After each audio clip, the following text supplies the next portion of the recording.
Good morning. Today I get the opportunity to introduce a very special person, Greta. Ever since we became friends through volleyball, I have seen Greta go from a seemingly quiet chud to a loud and proud huss. I used to confuse her with my other volleyball teammates, but now she's my one and only Greta.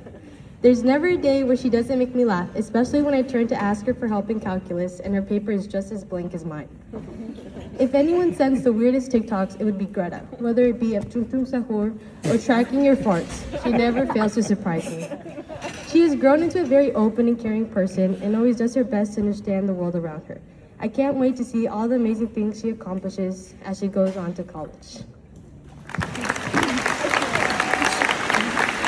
Although Greta and I have been going here since 6th grade, I didn't really know her until we became teammates on the 8th grade volleyball team. She was my first ever blonde friend, and let me tell you, it's been really entertaining to be in her life. Greta is the type of person who is never in a bad mood. She leaves people with a smile on their face or laughing to themselves in public when you're alone and everyone thinks you're a crazy person. I will miss making fun of her for being left-handed and our amazing TikTok dances that leave people worried after watching.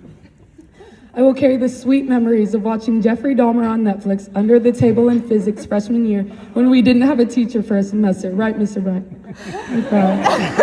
We were some bad kids. Although your brain rot will probably scare a lot of people away in college, I know the people you will become friends with will be so lucky to have an incredible new light in their life. I know your future is filled with everlasting happiness, and I hope you never dim who you are because you are truly one of a kind. I will miss you so much, but I'm glad to be able to call you my sister forever. So now introducing Greta Urban.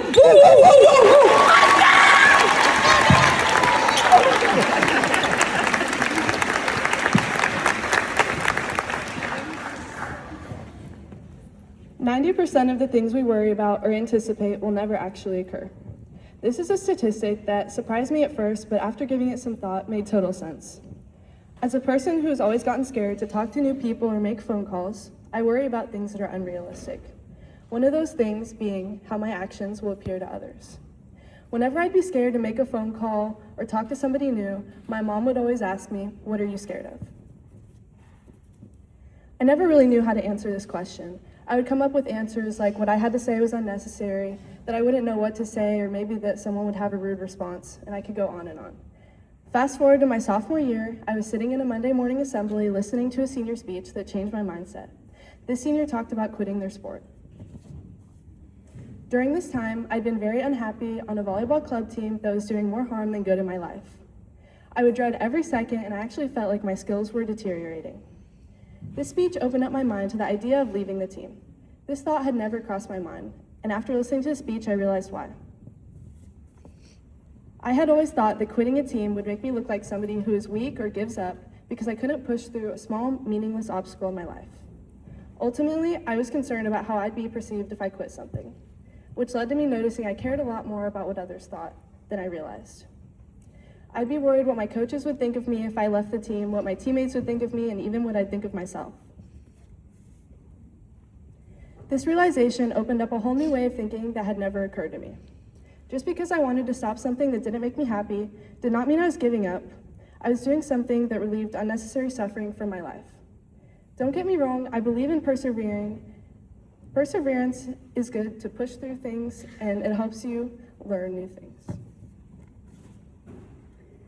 But sometimes, when something's doing more harm than good in your life, it's okay to find an alternative. I wasn't letting go of these qualities. I just decided to find other ways to improve at volleyball without making myself miserable. I used this experience to change how I thought of things, from simple things like choosing what to wear, trying to fit in, or to things like big decisions. I realized that it was silly to worry about what others thought of me.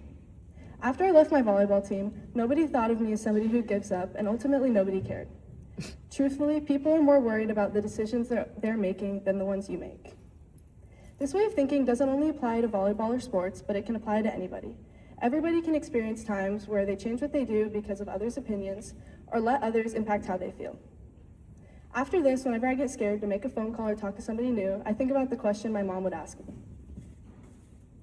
What really was I scared of? I think about my answer and I realize I don't have to care what others think of me. If you took away one thing from the speech, I'd want it to be this. You don't have to do something just because everybody around you does it, vice versa.